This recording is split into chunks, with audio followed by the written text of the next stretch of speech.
Bom dia, povo de Deus, bom dia.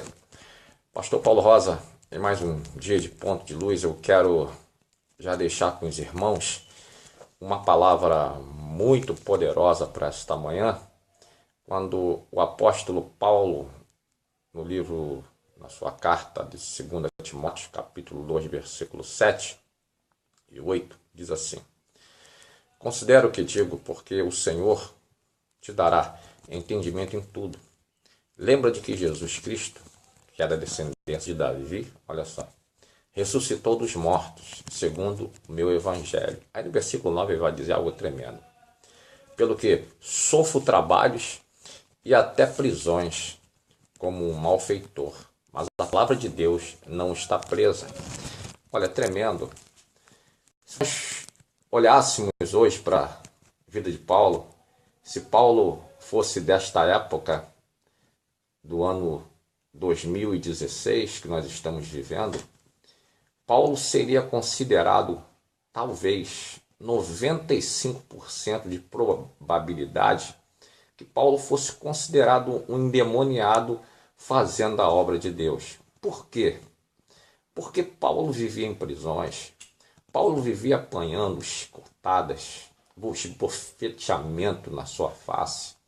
Paulo tinha lugares que ele queria ir, mas o próprio diabo não deixava ele ir. Esse cara é endemoniado, né? Esse cara está à margem da sociedade, ele é um marginal do evangelho, é um falso profeta. Mas Deus realizava maravilhas extraordinárias pelas mãos de Paulo. Você veja e perceba a diferença que era o evangelho, né, no século I, para hoje, século XXI. Você perceba que existe uma diferença gritante. Existe uma diferença onde pessoas olham para todos nós e falam: esse cara é endemoniado, esse cara tem problema, esse cara, porque ele tem problema de família, ele tem problema de desemprego, ele tem problema diverso, esse homem, ele é endemoniado. Você perceba que na própria família, na sua própria família, você pode dizer que tem pessoas que falam assim, pessoas que pensam dessa forma de você, te colocam à margem, como marginal, à margem da sociedade. Mas perceba, eu não sei, Paulo não vai citar, mas pessoas pensavam também que Paulo era endemoniado, como pensavam que Jesus ele expulsava demônio pelo mau oral, por Beelzebub. Entenda, existe algo diferente no mundo espiritual. Existe algo que, se você não se aperceber, você pode acreditar no que as pessoas falam. Então, é você que tem que ter a certeza se você é de Deus ou não é de Deus. Ah, existem prisões, pastor. A minha vida, olha, eu estou cheio de prisões. Prisões de abandono, prisões de filhos, prisões na vida familiar, na vida conjugal, na vida sentimental. Eu estou cheio de prisões, pastor. Paulo também tinha. Jesus também tinha. Eu também não vou deixar de ter, e você também não vai deixar de ter. Mas a coisa toda é você ter a certeza de quem te comissionou para a grande obra, de quem está contigo, de quem é o teu Salvador. O teu Salvador, ele nunca te prometeu prosperidade. Sim, uma vida em abundância. Mas o que é abundante? O que é viver em vida abundante? Ele sempre demonstrou nas suas epístolas, no Evangelho, que a vida abundante é você ter paz interior. Pedro, uma certa feita, indo com João, adorar no templo, adorar no templo. Ele, ao ir subindo, quando começou a subir as escadarias, ele notou que tinha um homem tetraplégico desde a nascença. Esse homem era colocado ali, anos e anos, desde a sua compreensão e força para andar, para falar, a consciência que nós falamos. Então ele pede seus familiares, pede os vizinhos que o levem à porta do templo para pedir esmola de qualquer valor. Engraçado que estava na porta do templo. E se você perceber, na porta do templo entravam 5.000, 6.000 pessoas, às vezes 7.000 a 8.000. Nenhuma disse para ele: olha, o que eu tenho, isso eu te dou. Em nome do Senhor Jesus, levanta e anda. Mas Pedro vai dizer para ele, ao notar um olhar diferente para Pedro e João, porque até nas suas roupas, eles se diferenciavam dos homens. Certa feita Jesus: olha, quando vocês forem evangelizar, forem falar do amor de Deus para todas as pessoas, não levem alforjes, não, roupas com bolso, não levem nada disso. Não levem capa, sobressalente, não. Leve o meu amor dentro de vós. Aí eles usavam uma roupa chamada mortalha. Mortalha eram roupas somente para mortos, pessoas que eram enterradas. Porque se pegaram o mestre e mataram do jeito que ele estava, imagine vós outros. Então eles andavam com roupa de mortos. Até nisso, quando o homem olha para ele e vê aquela roupa de mortos, que ele sabia o que era, ele sabia da lei, ele olha para Pedro e João com roupa de mortos, ou seja, mortalha. Ele, no seu pensamento, esses caras são diferentes. Aí Pedro olha para ele, notando que aquele homem tinha fé, que olhou para ele diferente, considerava-os homens de Deus. Olha só, a consideração de homens de Deus que faz na cabeça da pessoa. Aí chegou para ele, aí Pedro disse para ele, eu e João, nós não temos prata nem temos ouro. Não temos isso, porque o reino não promete prata nem ouro.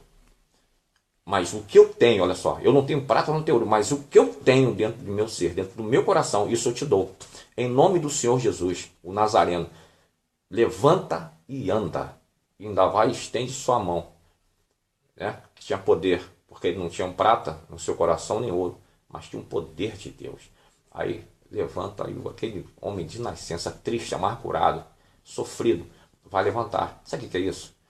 É que hoje, tu não vê em muitas pessoas, sim, tem anos de igreja, não depositam oferta, aí entra uma polêmica que o diabo inventou a respeito do dízimo, como se Deus agora, ele abrogou a lei, sabe? Não precisa você devolver mais dízimo, o dízimo não é seu, é de Deus, não precisa devolver mais dízimo. Aí você vai para a igreja, você chega lá, dá R$1 ou R$2, é a nota mais, que circula mais na igreja, porque a falta de fé é tão grande, a falta de amor é tão grande que nem os dízimos e ofertas se depositam mais, como se Deus tivesse mudado, que Deus não falou, foi Malaquias que falou, não foi Deus. Malaquias falou numa situação toda especial para aquela época.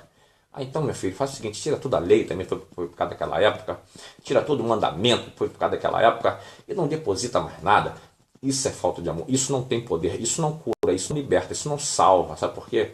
Deus não mudou, usou seus profetas para falar na lei e antes da lei, como fez com Abraão, demonstração de fé. Não deixe o diabo entrar na sua mente. Essas prisões tendem a levar as pessoas para o inferno. Antes, volte à fé. Cultive a fé dentro do teu ser. O diabo tem medo. Ele tem pavor de crentes que têm fé. Crente que devolve o dízimo. Crente que crê na palavra de Deus, nos seus profetas e devolve a oferta. Que nem a oferta é nossa, sabia?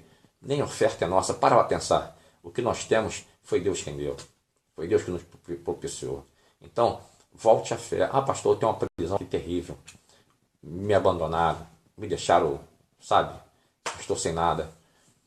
Continue orando, que Deus vai te abençoar. Continue orando, persevere, não pare não. O diabo também odeia crente que persevera, mas Deus ama aquele que persevera, aquele que dá com alegria, dá o seu melhor. Então, ore para Deus com sinceridade, com espontaneidade de coração, continue lutando, não absorva a palavra de Satanás, que você não deve devolver o dízimo, que o dízimo não é bíblico, não existe coisa mais bíblica do que dízimo, no Antigo e no Novo Testamento. Olha, persevere, lute, não deixe. Ah, pastor, eu tenho uma prisão aqui terrível, eu não consigo ser de Deus. Mas por que você não consegue ser de Deus? Você tem que começar a se avaliar. Por quê? Por que você não consegue? Tem coisas guardadas dentro de você que te prende ao passado, que você continua praticando as mesmas coisas do passado, mesmo estando dentro da igreja. Comece a lutar contra isso.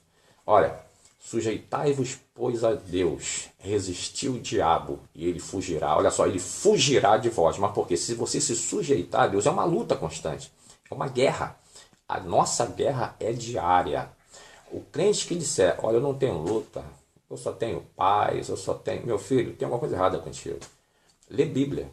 Que lendo a Bíblia você vai ver que os profetas tinham lutas, as mulheres de Deus tinham lutas, o Novo Testamento, os homens de Deus tinham luta, era luta todo dia. Ah, pastor, foi só naquela época. Agora não tem mais luta. O sangue do Cordeiro me lavou. Poxa, glória a Deus para você. Lavou mesmo? Tudo bem. Se lavou, continue lavado, mas continue lutando, tá bom? Lute por aquilo que você acredita. Lute acreditando, lendo a palavra, porque a palavra vai te dar discernimento por aquilo que você deve lutar, tá bom? Deus abençoe nessa manhã abençoada, manhã para você, manhã para sua família, que vocês tenham uma semana super abençoada. Creia, Deus é tremendo, só Ele para fazer coisas que nós não conseguimos fazer. Pastor, minhas prisões estão assim, assim, assado. Creia, Deus é poderoso, destrói qualquer prisão. Fique na paz, Deus abençoe.